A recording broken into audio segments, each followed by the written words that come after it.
Hello students, आज की class में हम लोग सबसे पहले सर्ड के बारे में पढ़ेंगे। उसके बाद रेशनलाइजिंग फैक्टर को ऑब्जर्व करेंगे and finally multiple surd and unit surd के कॉन्सेप्ट को समझते हुए इस सेशन को एंड कर देंगे। तो चलिए सर्ड के साथ स्टार्ट करते हैं। गाइस, सर्ड का कॉन्सेप्ट बेसिकली इसके डेफिनेशन में ही छुपा हुआ है। तो सबसे पहले इसके डेफिनेशन को रीड करेंगे और इसके एक एक वर्ड को डिकोड करेंगे। Irrational root of a positive rational number is called surd। तो इस डेफिनेशन में आप देखिए, इसका पहला वर्ड ही लिखा हुआ है irrational। दैट मीन्स यदि आपको सर्ड होना है तो सबसे पहले आपको irrational नंबर होना चाहिए, ठीक है। और irrational नंबर होना चाहिए, फर्स्ट कंडीशन है गाइस। और उसके बाद अंडर रूट के अंदर जो टर्म लिखा हुआ है वो रेशनल नंबर होना चाहिए। क्या बोलना चाह रहा हूं गाइस, कुछ एग्जांपल के थ्रू बताता हूं।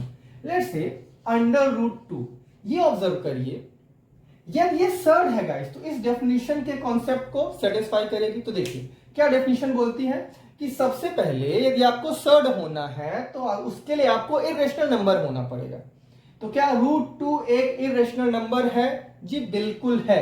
मतलब सर्ड की पहली इंपॉर्टेंट कंडीशन गाइस सेटिस्फाई कर गया। अब दूसरी कंडीशन, क्या अंडर रूट के अंदर लिखा हुआ टर्म या अंडर रूट के अंदर लिखा हुआ नंबर एक रेशनल नंबर है?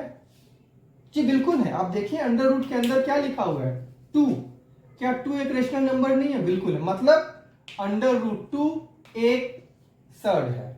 चलिए ये ऑब्जर्व करिए, अंडर रूट 3, क्या ये एक सर्ड है? पहली कंडीशन ऑब्जर्व करते हैं, क्या ये एक इरेशनल नंबर है? Irrational number guys, mark my word, yes, root 3 एक इरेशनल नंबर है। पहली कंडीशन सेटिस्फाई कर गया, यस है।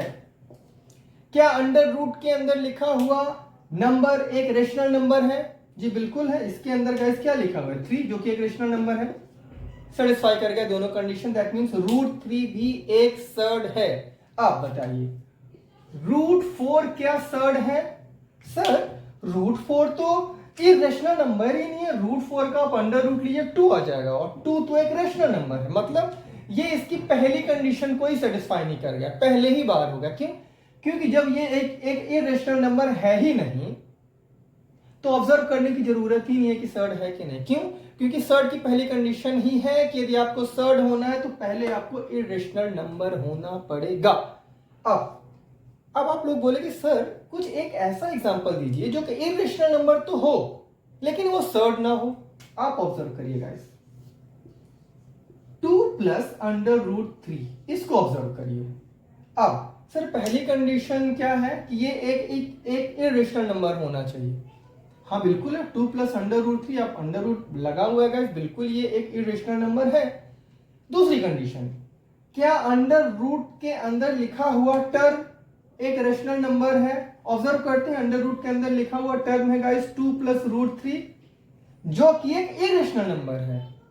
दैट मींस कि ये हमारा सर्ड नहीं है। पहली कंडीशन गाइस सेटिस्फाई कर गया, ये एक इरेशनल नंबर है, बिल्कुल है।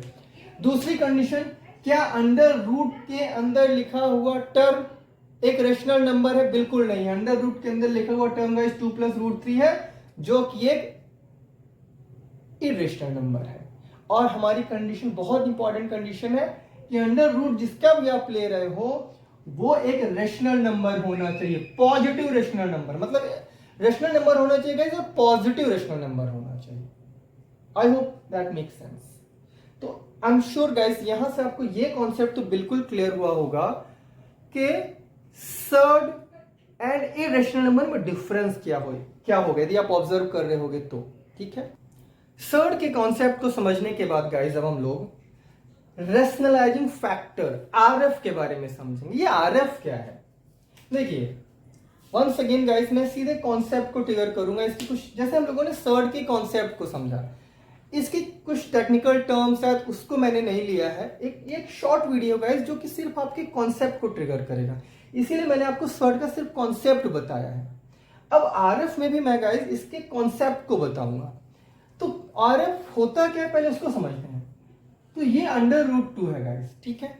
नाउ अब रेशनलाइजिंग फैक्टर क्या है गाइस, इसी एग्जांपल के थ्रू ही क्लियर करता हूं। रूट 2 में ऐसे कौन से नंबर का मल्टीप्लाई कर दो कि ये एक रेशनल नंबर बन जाए, उसी को हम इसका आरएफ बोलेंगे।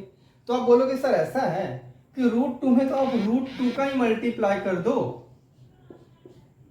तो ये एक रेशनल नंबर बन जाएगा, 2 √2 इंटू √2 2। बट मैं बोलूंगा बेटा क्या सिर्फ यही एक √2 है, मैं चाहूं तो 2 √2 का भी मल्टीप्लाई कर दूं तो भी तो एक रेशनल नंबर बनेगा। इस केस में क्या आएगा आंसर 4। इसी तरह √2 में आप 3√2 का मल्टीप्लाई, बेटा ध्यान में रखना ये 2 मल्टीपल में है, ऑर्डर नहीं है, ये मल्टीपल है, ऑर्डर नहीं है। इसी तरीके से 3 क्या है, मल्टीपल है, ऑर्डर नहीं है। सो 3√2 इसको आप सॉल्व करेगा, इस कितना है 6।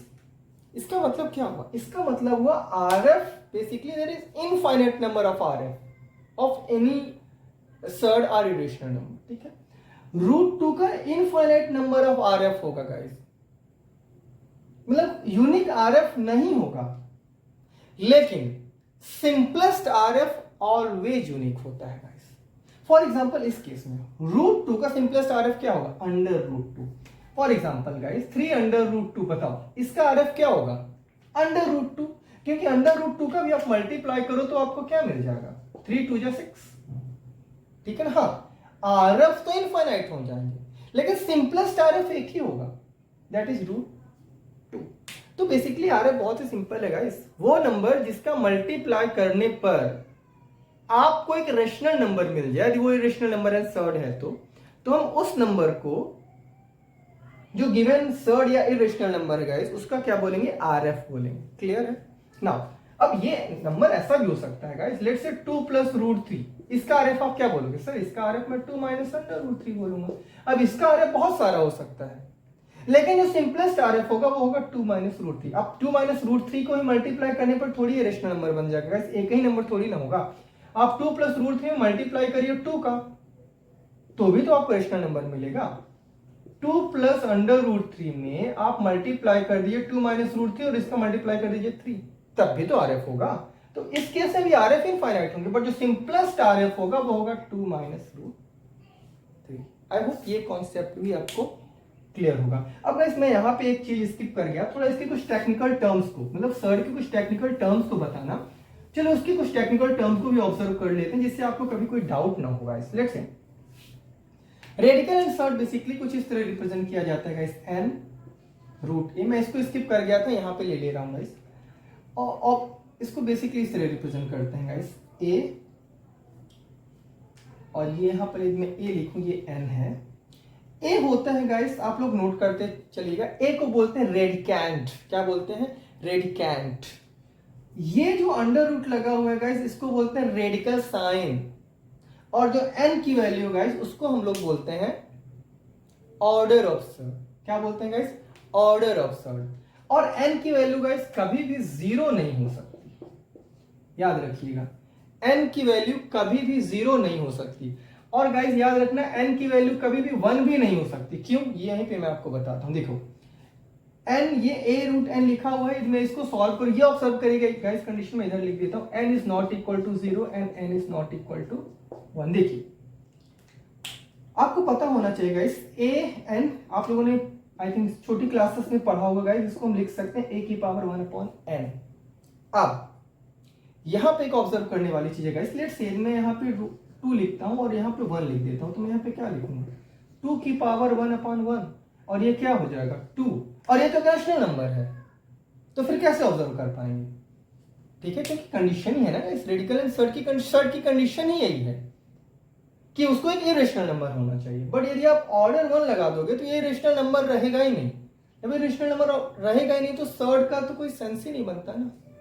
इसीलिए n की वैल्यू ना तो 0 हो सकती ना तो 1 हो सकती, और मैंने पहले क्लियर कर दिया कि रूट के अंदर जो होना चाहिए पॉजिटिव नंबर होना चाहिए। क्लियर, आई होप ये कॉन्सेप्ट भी आपको क्लियर हुआ होगा। मैंने वहां पे स्किप कर दिया था, बट यहाँ पे मैंने इसको ले लिया है ना। अब फाइनली हम लोग मूव करते हैं guys, multiple of surd and unit surd, ये क्या होता है इसको भी ऑब्जर्व करते हैं। लेट्स सी गाइस, √50 आप ऑब्जर्व करिए, ओबियसली इसमें ऑर्डर तो आपको क्लियर ही होगा, जैसे कुछ नहीं लिखा मतलब ऑर्डर 2 है। क्या √50 यहाँ पे किसी का मल्टीपल दिख रहा है, नहीं, ये मल्टीपल किसका, 1 का है। तो हम बोल देंगे कि एक यूनिट सर्ड है। क्या आप इस यूनिट सर्ड को मल्टीपल ऑफ सर्ड में चेंज कर सकते हो? बिल्कुल कर सकते हैं। कैसे? इसको आप ऐसे तो लिख सकते हो गाइस 2 इंटू 5 इंटू 5, जिसको मैं लिखूंगा 5 अंडर रूट 2। ऑब्जर्व करिए, अब अंडर रूट 2 5 का मल्टीपल है, यहां पे अंडर रूट 51 का मल्टीपल था, बट यहां पे जो रूट 2 है वो 5 का मल्टीपल है। तो यदि मैं चाहूंगा गाइस तो यूनिट सर्ड को एक मल्टीपल ऑफ सर्ड में कन्वर्ट कर सकता हूं, और मल्टीपल ऑफ सर्ड को यूनिट सर्ड में भी कन्वर्ट कर सकता हूं। For example 2 root 3। अब 2 रूट 3 गाइस, इसको मैं क्या लिख सकता हूं? 3 इंटू 2 इंटू 2। ऑब्वियसली 2 बार, याद रखना 2 ऑर्डर नहीं है, 2 मल्टीपल में है, तो 2 अंदर लेके जाए, 2 2, तो इसके ये क्या हो जाएगा गाइस? अंडर रूट 2 बाहर है, अंदर जगह, तो ऑब्वियसली 2 इंटू 2 का मल्टीप्लाई होगा, तो रूट 12। तो 2 रूट 3 जो कि मल्टीपल ऑफ सर्ड था, अंडर रूट 12 ये क्या है गाइस? यूनिट सर्ड है। आई होप इस तरीके से आप लोग unit surd and multiple of surd के कॉन्सेप्ट को ऑब्जर्व किए होंगे। तो आज की क्लास में हम लोगों ने क्या सीखा guys? Surd and irrational number के बारे में, और सबसे इंपॉर्टेंट था सर्ड एंड इरेशनल नंबर में क्या डिफरेंस है। उसके बाद हमने आरएफ के बारे में सीखा, कुछ टेक्निकल टर्म्स को सीखा, सर्ड एंड रेडिकल के क्या टेक्निकल टर्म्स होते हैं वो सीखा। Finally unit surd and multiple surd को हमने ऑब्जर्व किया।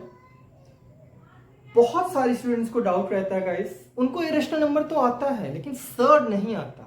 आई एम श्योर इस वीडियो को देखने के बाद आपको लोगों को सर्ड का कॉन्सेप्ट बिल्कुल क्लियर हो गया होगा। तो यदि आपको ये वीडियो पसंद आया तो प्लीज लाइक एंड मेरे चैनल को सब्सक्राइब करिए, हो सके तो इस वीडियो को शेयर भी करिए यदि आपको पसंद आया है तो। मिलते हैं नेक्स्ट वीडियो में, तब तक के लिए बाय बाय।